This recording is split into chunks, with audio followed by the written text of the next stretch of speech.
Good evening. You are most welcome my YouTube channel Badlapur RP sir.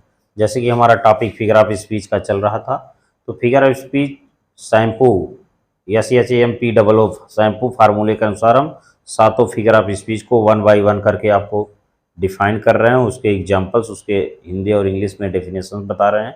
तो हम पहुँचे अपने तीसरे पॉइंट की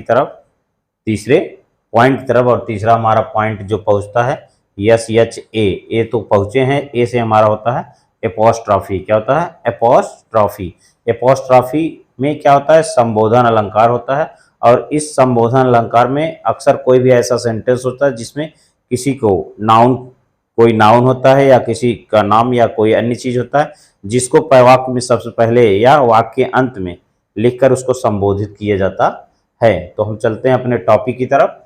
टॉपिक नंबर हमारा तीसरा है एपोस्ट्रॉफी, जिसे हम हिंदी में कहते हैं संबोधन अलंकार। तो संबोधन अलंकार क्या होता है, इसका हम डेफिनेशन देखते हैं। इसका परिभाषा क्या है? डेफिनेशन लिखा है an apostrophe is a direct address to the dead. फिर है to the absent are to be personified object or विचार। इस हमारा हो गया कि एन एपोस्ट्रॉफी मतलब संबोधन एक ऐसा अलंकार होता है, इज ए डायरेक्ट एड्रेस, जिसमें क्या किया जाता है? टू द डेड, किसी मृत व्यक्ति को, टू द absent, किसी अनुपस्थित को, आर टू पर्सोनिफाई अथवा किसी को मानकर, किसी मानवीकरण ऑब्जेक्ट को अथवा किसी अमूर्त विचार को क्या किया जाता है? डायरेक्ट एड्रेस, उसको संबोधित किया जाता है। सीधा सीधा अर्थ है कि किसी निर्जीव को हम क्या करते हैं? उसको सजीव का रूप दे देते हैं। तो हम चलते हैं, इसको हिंदी में देखते हैं। लिखा है जब हम किसी निर्जीव वस्तु मतलब मृत, किसी निर्जीव वस्तु या नॉन लिविंग थिंग, जैसे किसी निर्जीव वस्तु अनुपस्थित अथवा मानवीकरण के रूप में, मानवीकरण मतलब जिसको हम मानव का रूप मान लें, किसी निर्जीव को सजीव मान लें, मानवीकरण के रूप में प्रस्तुत वस्तु या अमूर्त विचार, कोई वस्तु हो या अमूर्त विचार को प्रत्यक्ष रूप से क्या किया जाता है? संबोधित किया जाता है। सीधा सीधा अर्थ है किसी निर्जीव को हम क्या करते हैं? उसको भी संबोधित करते हैं, तब यह संबोधन अलंकार होता है। क्या होता है? संबोधन अलंकार अर्थात एपोस्ट्रॉफी होता है। तो इसका पहचानने का जो तरीका है देखते हैं। पहचानने का सीधा सीधा तरीका है कि इसमें क्या होता है? इसमें संबोधन सूचक शब्द क्या होता है? संबोधन सूचक शब्द व विस्मय सूचक चिन्ह का प्रयोग अवश्य किया गया होता है, कभी कभी, और कभी कभी नहीं भी होता है, लेकिन संबोधन सूचक शब्द जरूर आता है। विस्मय सूचक चिन्ह नहीं होता है, लेकिन संबोधन सूचक शब्द जरूर होता है, और उसी के द्वारा हम आइडेंटिफाई करते हैं कि इस वाक्य में संबोधन के रूप में किस नाउन या किस शब्द का प्रयोग किया गया है। तो ऐसे वाक्य जिसमें कोई संबोधन सूचक शब्द या संबोधन सूचक चिन्ह, शब्द के साथ संबोधन सूचक चिन्ह या किसी नाउन को भी हम नाम लेके वहां पर संबोधित करें, तो वह हमारा कौन सा? वह अपोस्ट्रॉफी होता है। क्या होता है? अपोस्ट्रॉफी मीन्स संबोधन अलंकार होता है, जैसा कि नाम से ही स्पष्ट है। तो हम चलते हैं अपने डेफिनेशन की तरफ, अपने एग्जाम्पल के माध्यम से, इसके विभिन्न एग्जाम्पल के माध्यम से हम डिफाइन करते हैं कि कैसे हम पहचानते हैं और क्या क्या एग्जाम्पल्स होते हैं। तो हम अपने चलते हैं फर्स्ट एग्जाम्पल में लिखा है, देखते हैं क्या है। लिखा है ओ सॉलिट्यूड, यहाँ पर क्या है? ओ सॉलिट्यूड और विस्मय सूचक चिन्ह। तो यहाँ पर ओ करके सॉलिट्यूड अर्थात संबोधित कर रहा है। तो हमने बताया था वाक्य में सबसे पहले संबोधन सूचक से, कभी कभी वाक्य के अंत में आते हैं, और विस्मय सूचक चिन्ह भी लगा होता है, और कभी कभी नहीं भी लगा होता है, लेकिन संबोधन होता है। तो O solitude where are thy charm means आकर्षण या सुंदरता।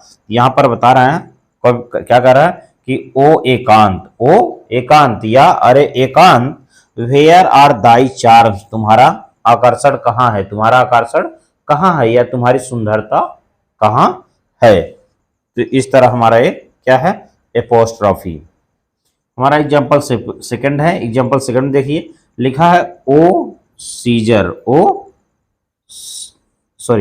Julius Caesar, O Julius scissor. तो यहाँ पर ओ करके क्या कर रहा है, संबोधित कर रहा है। O Julius Caesar, O Julius Caesar, thou art mighty yet, thou art mighty yet. फिर देख लिए, O Julius Caesar, thou art mighty yet, mighty yet. यहां पर बता रहा है कि हे जूलियस सीजर, हे जूलियस सीजर, तुम अब भी पराक्रमी हो क्या।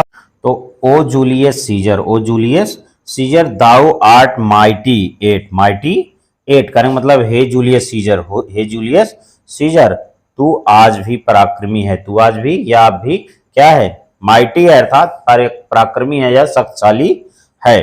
तो यहाँ पर ओ जूलियस सीजर ग्रुप में यहाँ पर क्या किया, संबोधित किया है। हमारा एग्जाम्पल थर्ड देखते हैं, लिखा है मिल्टन, क्या लिखा है, मिल्टन, उसके बाद विस्मय सूचक चिन्ह।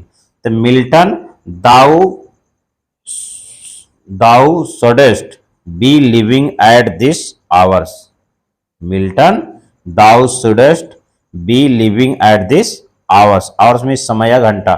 यहां पर बता रहा है कि ए मिल्टन, हे मिल्टन या रे मिल्टन, तुम्हें तुम्हें इस समय, ये समय भी जीवित रहना चाहिए, इस समय भी जीवित रहना चाहिए। तो यहाँ पर ओ मिल्टन जो है या मिल्टन है, तो यहाँ पर मिल्टन क्या कर रहा है, एपोस्ट्रॉफी कर रहा है, संबोधन सूचक के रूप में प्रयोग कर रहा है। हमारा एग्जाम्पल 4 है, लिखा है ओ डेथ, उसके बाद विस्मय सूचक चिन्ह। तो O death, where is thy sting, where is thy sting, sting में होता है डंक मारना, डंक मारना। यहाँ पर बता रहा है कि हे मृत्यु, हे मृत्यु, वेयर इज दाई स्टिंग, तुम्हारा डंक मारना कहाँ है, तुम्हारा डंक मारना कहाँ है, ये मृत्यु तुम्हारा डंक मारना कहाँ है। हम चलते हैं अपने एग्जाम्पल नंबर 5 की तरफ, लिखा है ओ ग्रेव, यहां पर भी आ गया संबोधन सूचक, ओ ग्रेव, ओ ग्रेव, विस्मय सूचक, where is thy victory, where is thy victory. तो ग्रेव मीन्स क्या होता है, कब्र, क्या होता है, कब्र। यहां बता रहा है ए हे कब्र, हे कब्र, where is thy victory, victory means विजय, दाई मीन्स तुम्हारा, तो तुम्हारी विजय कहाँ है, तुम्हारी जीत कहाँ है, हे कब्र, तुम्हारी जीत कहाँ है या तुम्हारी विजय कहाँ है। हमारा एग्जाम्पल 6 है, एग्जाम्पल 6 में देख रहे हैं फ्रैलिटी, क्या है, फ्रैलिटी, फ्रैलिटी, दाई, फ्रैलिटी, उसके बाद thy name is woman, thy name is woman. तो फ्रैलिटी मीन्स होता है दुर्बलता या कमजोरी, फ्रैलिटी मीन्स दुर्बलता या कमजोरी। तो बता रहा है कि दुर्बलता, दाई नेम इज ओमेन, दुर्बलता, तुम्हारा नाम, तुम्हारा नाम स्त्री है, तुम्हारा नाम स्त्री है, कहने मतलब है दुर्बलता या कमजोरी का नाम क्या है, स्त्री है। यहाँ पर फ्रैलिटी जो है यहाँ पर संबोधन के रूप में प्रयोग किया गया है। हमारा एग्जाम्पल 7 है, लिखा है roll on, roll on, roll on thou deep and dark blue ocean, roll, ocean roll. फिर देख लिए रोल ऑन, यहां पर रोल ऑन को क्या किया, उसके बाद विस्मय सूचक चिन्ह संबोधित किया है, roll on thou deep and dark blue ocean roll. यहां पर बता रहा है कि रोल ऑन दाउ, तुम्हारा, तू गहरा और डार्क अंधेरा नीला सागर है, नीला सागर है, नीला सागर है। तो इस तरह मेरा फिगर ऑफ स्पीच का ये हमारा टॉपिक जो था एपोस्ट्रॉफी, संबोधन सूचक अलंकार या संबोधन अलंकार। तो जैसा कि मैं उम्मीद करूंगा कि आप सिंपल तरीके से जान गए होंगे कि एपोस्ट्रॉफी जो होता है उसमें पहचानने का सबसे सिंपल तरीका है कि इसमें संबोधन के रूप में संबोधन सूचक शब्द, विस्मय सूचक चिन्ह और कभी कभी नाउन का भी प्रयोग किया जाता है। तो ऐसे वाक्यों में हमेशा संबोधन की बात आती है। तो अगर संबोधन की बात आती है, संबोधन रूप में कोई शब्द प्रयोग किए गए हैं, तो आप सीधा सीधा जान जाइए कि यह एपोस्ट्रॉफी है। क्या है, एपोस्ट्रॉफी या संबोधन सूचक अलंकार है। तो मैं उम्मीद करूंगा कि मेरा यह टॉपिक आपको पसंद आया होगा और आप समझ भी गए होंगे। तो अगर मेरा यह वीडियो आपको समझ में आ गया हो तो आप इसे अधिक से अधिक शेयर करें और भी लोग, जिससे लोगों के पास पहुंच सके और मुझसे जुड़ सकें। और शेयर करने के लिए बहुत बहुत धन्यवाद। Thank you very much.